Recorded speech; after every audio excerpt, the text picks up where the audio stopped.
Ma belle-mère contrôlante a poussé ses enfants à m'attaquer lors d'une fête, et maintenant, ma femme me demande de retirer les accusations, sinon elle demandera le divorce. Mais moi, je me demande si je compose bien le numéro de l'avocat. Moi, 29 ans, je pense ne pas me tromper, même si tout le monde aujourd'hui me dit le contraire. Ma femme Alina, 28 ans, et moi, sommes ensemble depuis 8 ans, mais mariés depuis seulement 4 ans. Nous avons commencé comme amis dans le même groupe d'études, puis avons commencé à sortir ensemble dans les dernières années après l'université. Je n'avais pas beaucoup de perspectives d'emploi dans ma ville natale, alors j'ai déménagé dans la ville d'Alina, où elle avait déjà un emploi assuré. M'installer dans sa ville signifiait que je ne connaissais personne à part Alina. Je n'ai pas eu trop de mal à trouver un emploi ici, et nous avons loué un petit appartement en centre-ville. Alina m'a présenté sa famille progressivement. Sa mère, Patricia, dirige la famille comme un général.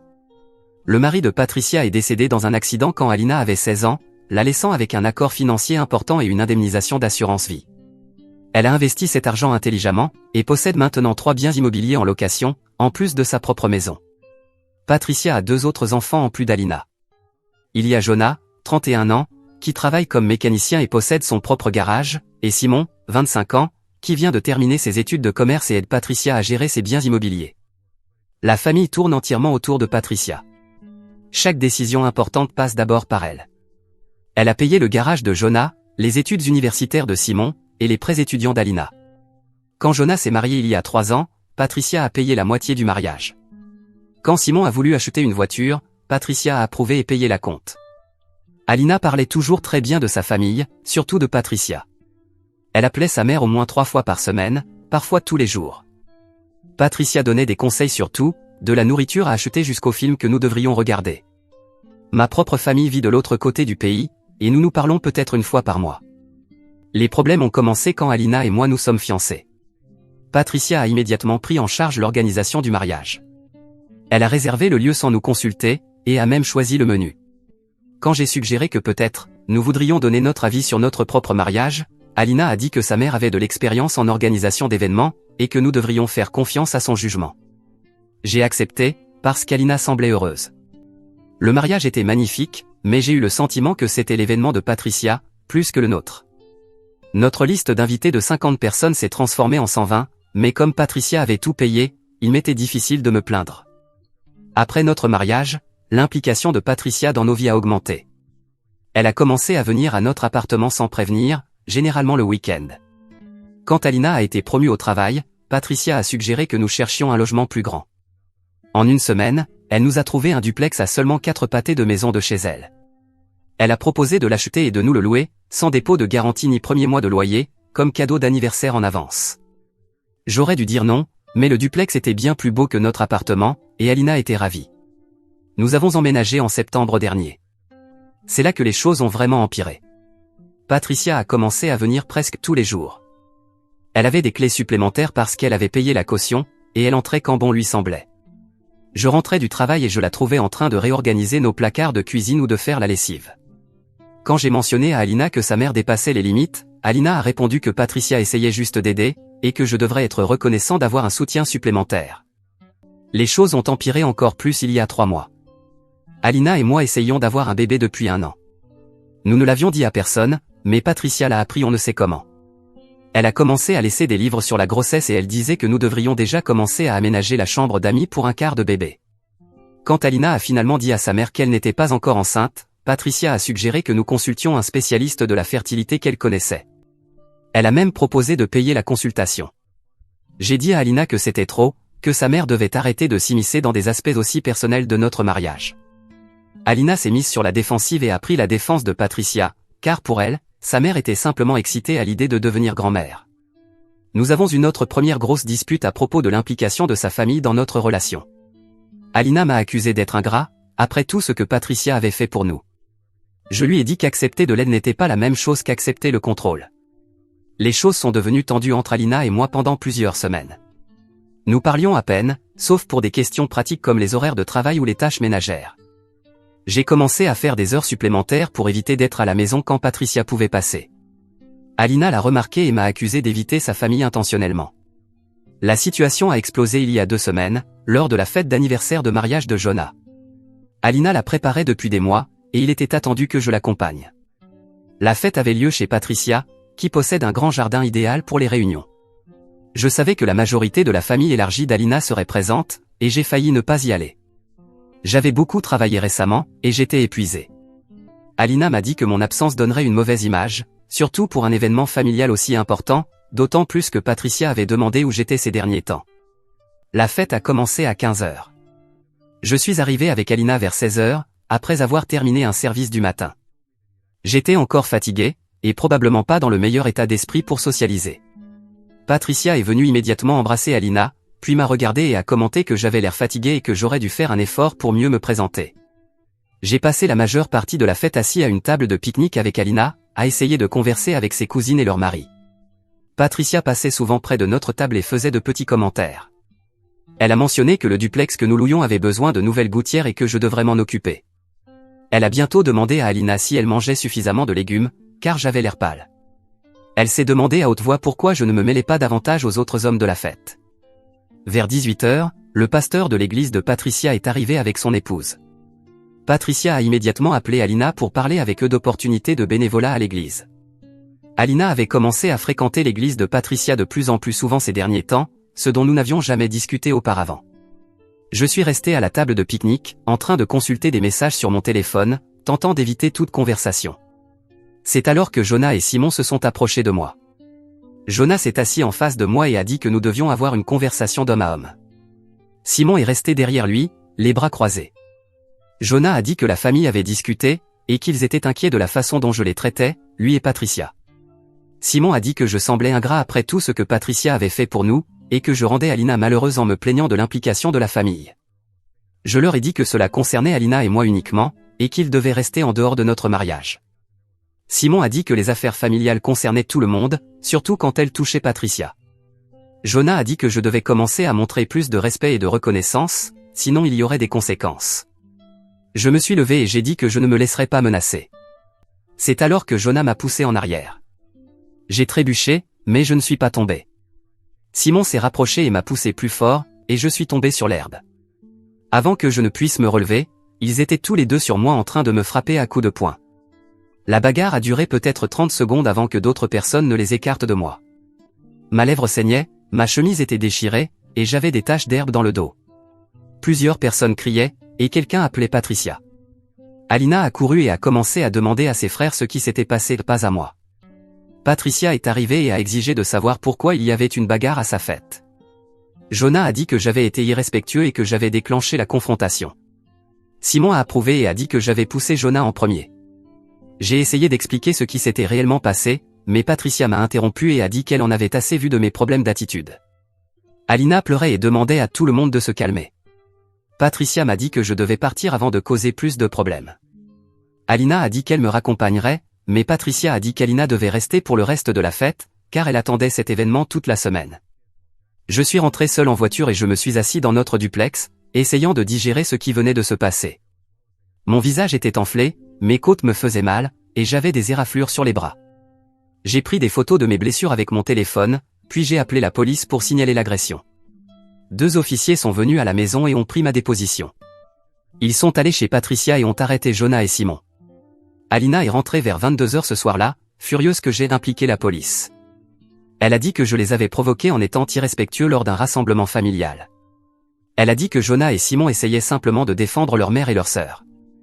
Jonah et Simon ont été libérés sous caution le lendemain matin. Ils font face à des accusations d'agression et ont des dates d'audience prévues le mois prochain. Patricia a engagé un avocat pour eux deux et appelle sans arrêt Alina pour la pousser à ce que je retire les charges.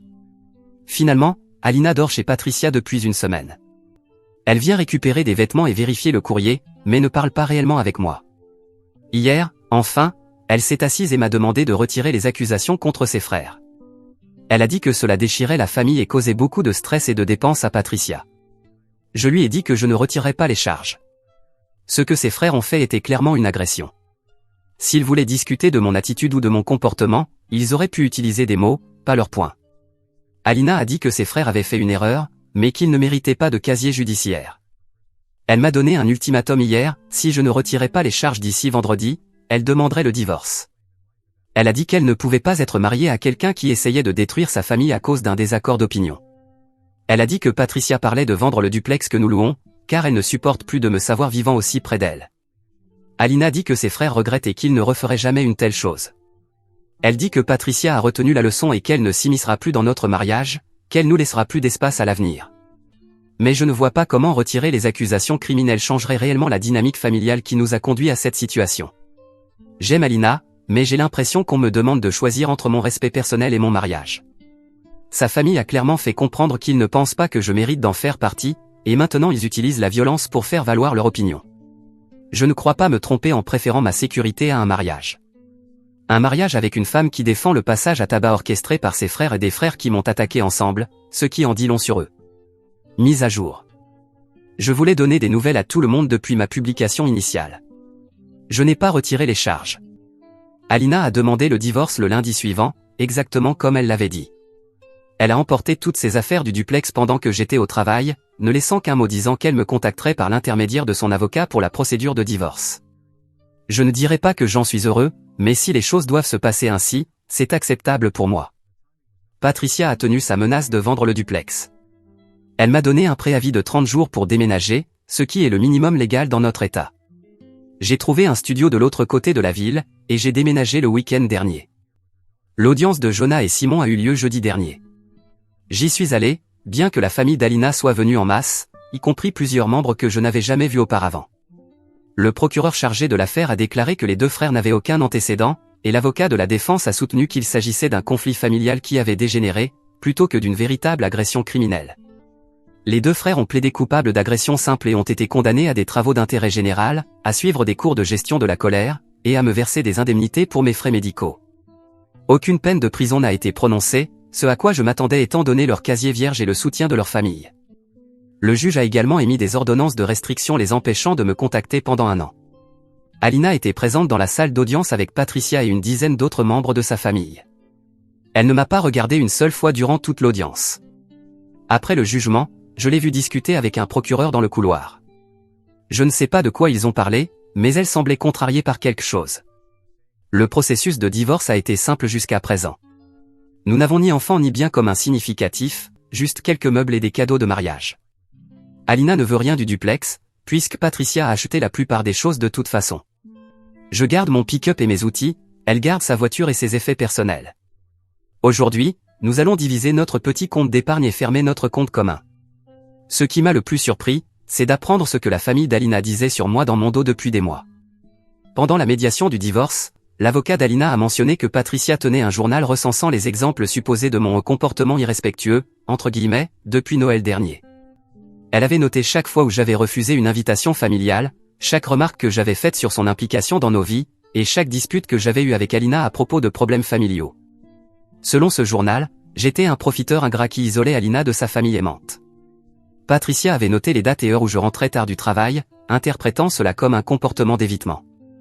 Elle avait aussi noté les moments où je ne la remerciais pas immédiatement pour certains cadeaux ou faveurs, les marquant comme des signes de mon mauvais caractère.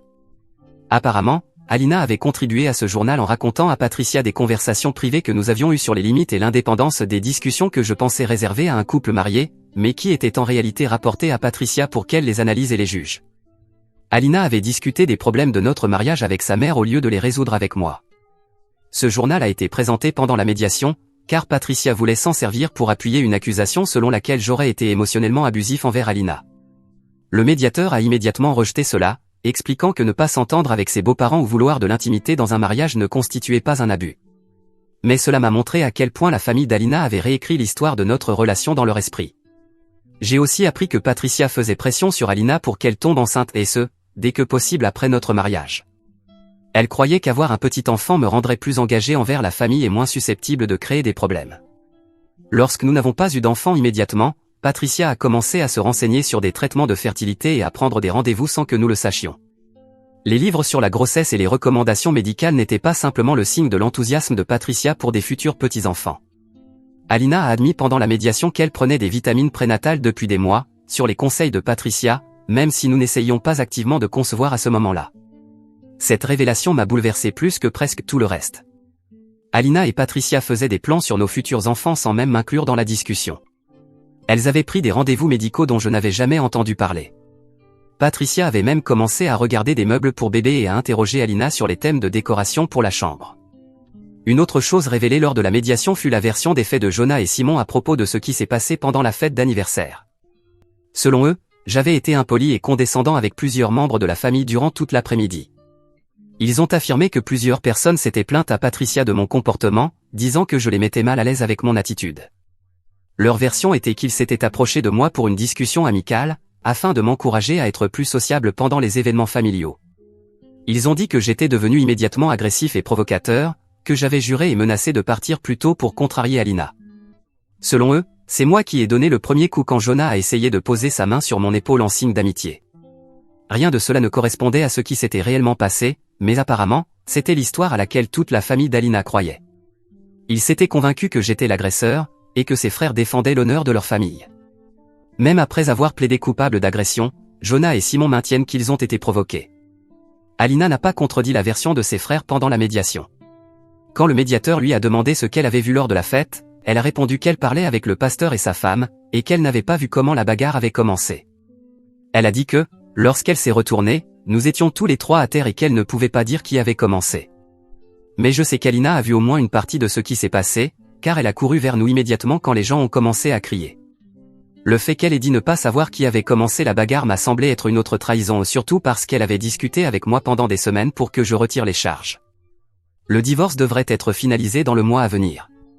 Alina et moi ne nous sommes pas parlé directement depuis qu'elle a quitté le duplex.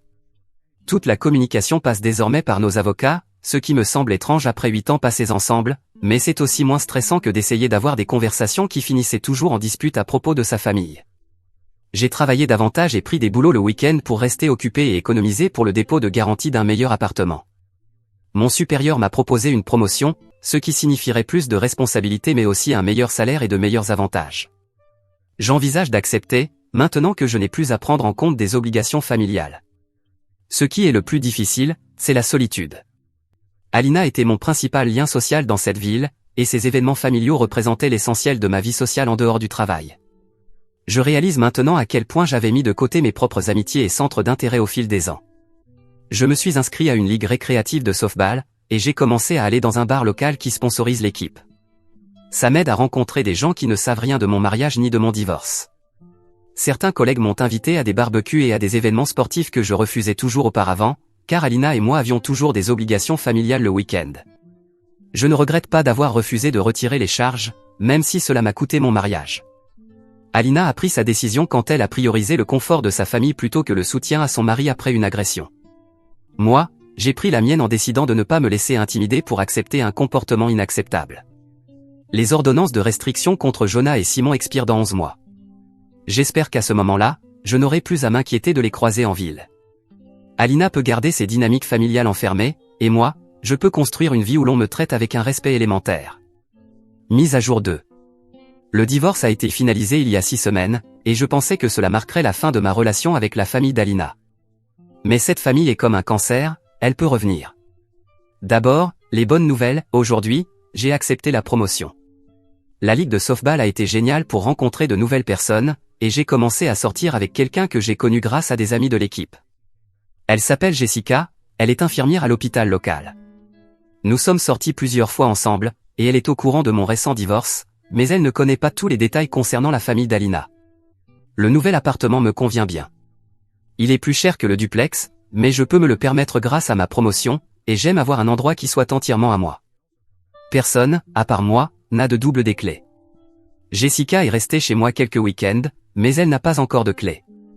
Maintenant, la partie compliquée. Il y a 3 semaines, j'ai croisé Simon dans une station-service près de mon lieu de travail. C'était la première fois que je voyais un membre de la famille d'Alina depuis l'audience au tribunal. Il faisait le plein de son pick-up à la pompe voisine de la mienne, et nous nous sommes vus en même temps. Il avait toujours une ordonnance restrictive contre lui, mais tant qu'il ne faisait rien d'étrange, chacun de nous repartirait après avoir mis de l'essence. Ce que je m'attendais le moins à voir ses produits. Il s'est approché et m'a demandé si nous pouvions parler. Simon a dit qu'il voulait me contacter plus tôt, mais qu'il ne savait pas si cela violerait l'ordonnance. Je lui ai dit qu'une brève conversation dans un lieu public, sans menace ni filature, devrait être acceptable. Simon a dit qu'il voulait s'excuser pour ce qui s'était passé à la fête d'anniversaire. Il a admis que lui et Jonah avaient bu plus que d'habitude ce jour-là, et qu'il s'était laissé emporter en pensant que j'avais été irrespectueux envers Patricia. Il a reconnu qu'il n'aurait jamais dû en venir aux mains, et il regrettait que les choses aient dégénéré à ce point. Ce qui m'a surpris, c'est que Simon m'a confié qu'il avait lui-même des problèmes avec Patricia ces derniers temps. Il m'a dit qu'elle essayait de contrôler sa relation avec sa petite amie, Sarah, de la même manière qu'elle avait contrôlé celle d'Alina avec moi. Patricia n'approuvait pas Sarah parce qu'elle n'allait pas régulièrement à l'église. Simon m'a raconté que Patricia avait fait des remarques sur l'apparence de Sarah, sur son métier de serveuse et son niveau d'éducation. Elle faisait pression sur lui pour qu'il rompe avec Sarah et trouve quelqu'un de plus convenable dans leur congrégation. Quand Simon a refusé, Patricia l'a menacé d'arrêter de l'aider à payer sa voiture et à contribuer à son loyer. Cette conversation a duré environ 10 minutes, et Simon semblait sincère dans ses excuses. Il a dit qu'il commençait à réaliser à quel point Patricia exerçait une pression constante sur toute la famille pour qu'il se conforme à ses attentes. Il m'a demandé si je pensais qu'Alina aurait été plus heureuse si elle avait pu s'éloigner de l'influence de sa mère. Je lui ai répondu que c'était à Alina de le découvrir, et que ce n'était plus mon problème. Simon a hoché la tête et dit qu'il comprenait. Il a ajouté qu'il espérait que tout irait bien pour moi, et qu'il ne me dérangerait plus, sauf si je voulais un jour parler. 2 semaines après cette conversation, j'ai reçu un appel au travail. La personne s'est présentée comme Sarah, la petite amie de Simon. Elle m'a dit que Simon lui avait parlé de notre rencontre à la station-service, et qu'elle voulait me poser quelques questions sur mon expérience avec Patricia et la famille d'Alina. Sarah m'a expliqué qu'elle et Simon étaient ensemble depuis presque 2 ans, mais qu'elle ne s'était jamais sentie acceptée par sa famille. Patricia la faisait se sentir indésirable lors des réunions de famille. Jonah et sa femme étaient polis, mais distants, suivant l'exemple de Patricia et la traitant comme une étrangère. Si elle appelait, c'était parce que Simon venait de lui demander sa main le week-end précédent, et que Patricia avait immédiatement tenté de le dissuader de s'engager. Patricia avait dit à Simon qu'il était trop jeune pour se marier, qu'il devait d'abord se concentrer sur sa carrière. Elle lui avait aussi dit que Sarah n'était pas prête pour le mariage, et qu'elle devait s'améliorer avant de faire partie de leur famille. Sarah voulait savoir si Patricia avait tenté de contrôler ma relation avec Alina avant notre mariage. Je lui ai raconté comment elle avait pris le contrôle total de l'organisation du mariage, et comment elle s'impliquait constamment dans nos décisions personnelles. Sarah m'a dit qu'elle vivait la même interférence avec Patricia, qui lui donnait des conseils non sollicités sur tout, depuis ses horaires de travail jusqu'à son apparence. Elle m'a demandé si je pensais que Patricia l'accepterait un jour, ou si la dynamique familiale serait toujours problématique. Je lui ai dit franchement que Patricia semblait considérer toute personne en couple avec ses enfants comme une rivale, en matière d'influence et de loyauté. Je lui ai dit que Patricia avait clairement montré qu'elle s'attendait à ce qu'Alina privilégie les opinions de la famille au détriment de celles de son mari, et que le même schéma risquait de se reproduire dans le mariage de Simon.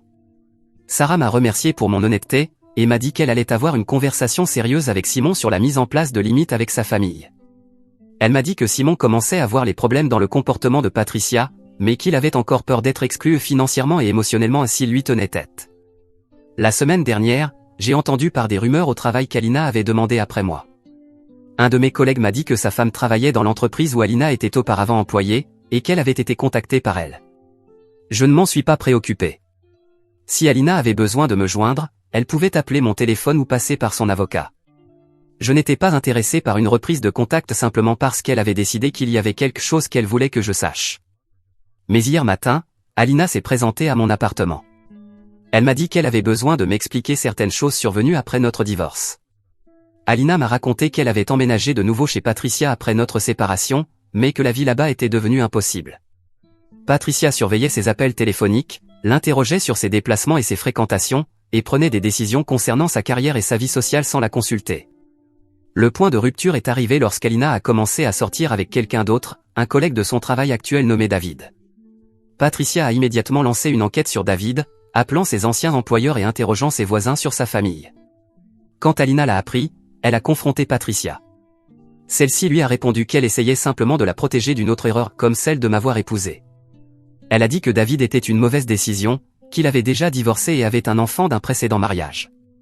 Alina m'a dit qu'elle comprenait enfin ce que j'avais essayé de lui faire comprendre au sujet du comportement contrôlant de sa mère. Elle s'est excusée de ne pas m'avoir soutenu quand ses frères m'ont agressé. Elle a expliqué qu'elle avait été tellement conditionnée à privilégier l'harmonie familiale qu'elle ne pouvait pas voir à quel point leur comportement était inacceptable. Elle a admis qu'elle savait que Jonah et Simon avaient déclenché la bagarre, mais qu'elle avait eu peur d'aller à l'encontre de la version officielle de sa famille. Alina m'a aussi révélé que Patricia avait planifié de saboter notre mariage pendant des mois avant la fête d'anniversaire.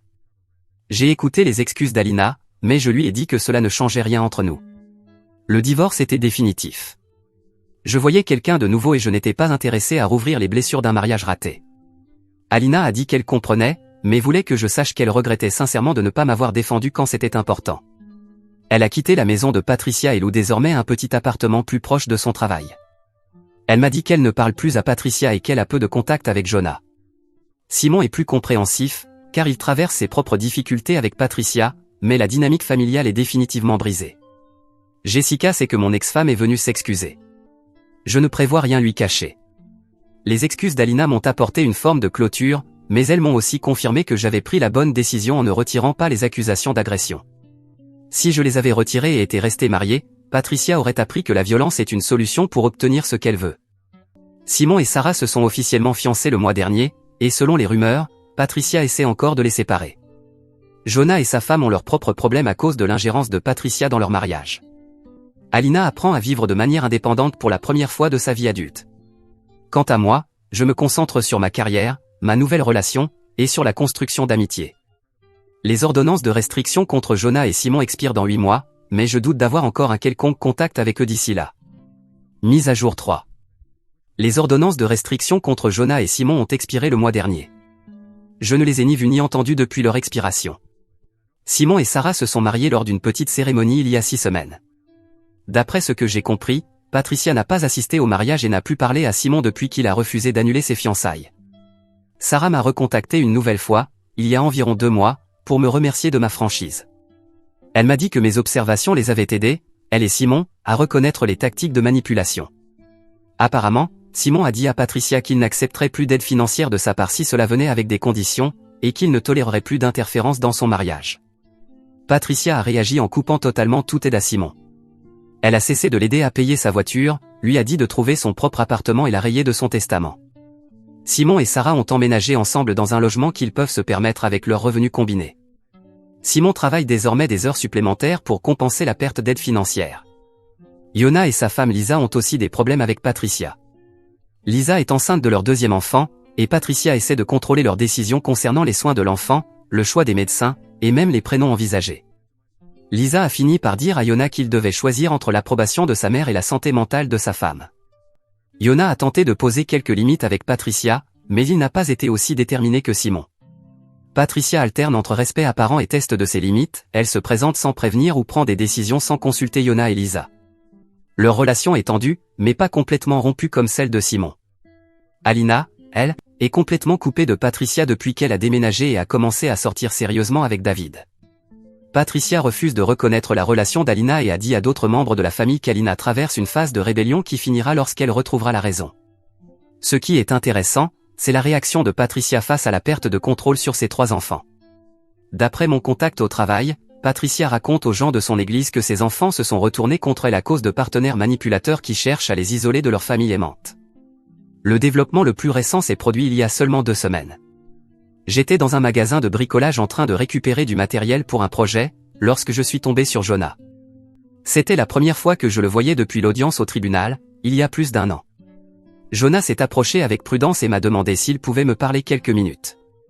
Il s'est excusé pour l'agression lors de la fête d'anniversaire et m'a dit qu'il pensait souvent à ce jour-là depuis 1 an.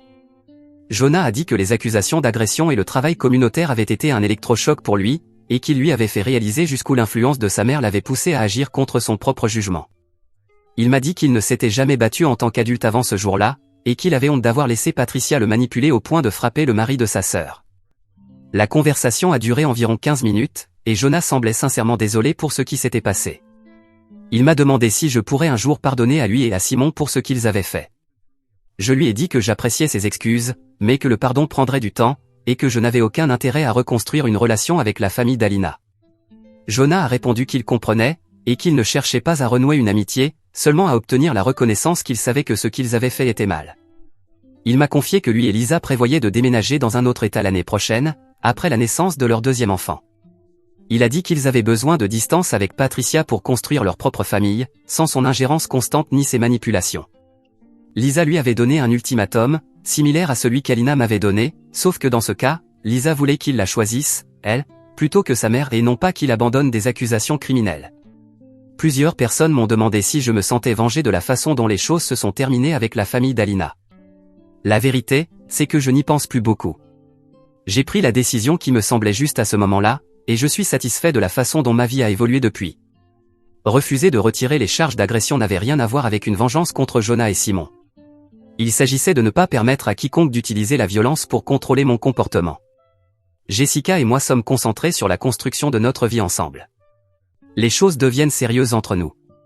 Nous avons parlé d'avoir des enfants dans quelques années, de nous marier, et nous avons déjà convenu de la manière dont nous gérons les relations avec les grands-parents et l'implication familiale. Je joue toujours au softball dans la même ligue récréative, et j'ai noué plusieurs bonnes amitiés grâce au travail et à des activités sociales. Jessica et moi avons un solide cercle d'amis en couple avec qui nous passons du temps régulièrement. Mise à jour 4. Comme on m'a demandé une nouvelle mise à jour sur mon histoire et les enfants de mon ex-belle-mère, la voici pour vous. Salut, je vais procéder dans l'ordre. Le premier, c'est Jonah.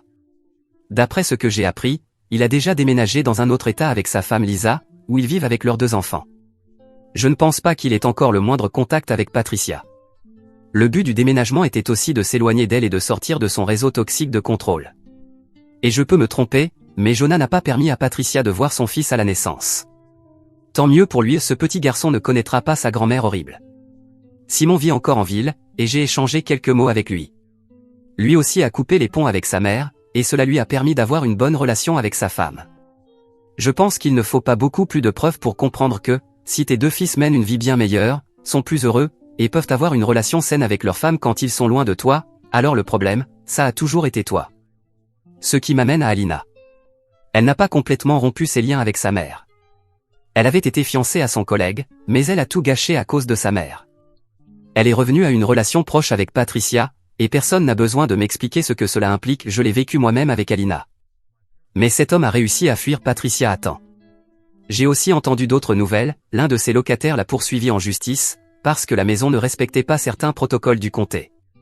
Après un accident, il a décidé de la poursuivre pour dommages. Je ne sais pas combien d'argent elle a perdu dans ce procès, mais elle a dû vendre 2 ou peut-être 3 de ses propriétés. Je ne sais pas si elle a finalement vendu le duplex parce qu'elle en avait assez ou à cause de ce procès. Il ne lui reste donc plus qu'un seul bien en location. Elle a également dû vendre la maison dans laquelle elle vivait, parce que ses revenus ont considérablement baissé avec 2 loyers en moins. Je ne connais pas sa nouvelle adresse, je sais seulement qu'il y a désormais d'autres personnes qui vivent dans son ancienne maison. Quant à moi, Jessica et moi pensons nous marier cet été. Notre relation dure depuis plus de 2 ans, et les choses se passent bien mieux que ce que j'aurais pu espérer. J'ai rencontré ma belle-mère, et c'est comme rencontrer la version bienveillante de mon ex-belle-mère. Elle est tout ce que l'autre n'était pas, et même plus. Elle m'a même préparé des cupcakes qui sont désormais mes préférés et elle ne m'a rien demandé en retour. Je n'ai jamais eu à dire à Jessica qu'elle pourrait trouver mieux. Rien ne l'agace chez moi, et elle n'a rien à redire sur notre mariage. Elle veut simplement savoir quand et où il aura lieu pour être prête. Maintenant, je me sens vraiment intégré à une famille. Voilà un bon résumé de ma vie et de celle des autres personnes impliquées au début de cette histoire. Si j'apprends autre chose, il est probable que je fasse une nouvelle mise à jour. Mais vous verrez que je ne suis plus vraiment attaché à tout ça, et il se pourrait bien que beaucoup de temps passe avant que je m'assoie pour écrire à nouveau et encore, seulement s'il se passe quelque chose. Sinon, je vous dis au revoir comme si c'était la dernière fois que nous nous verrons.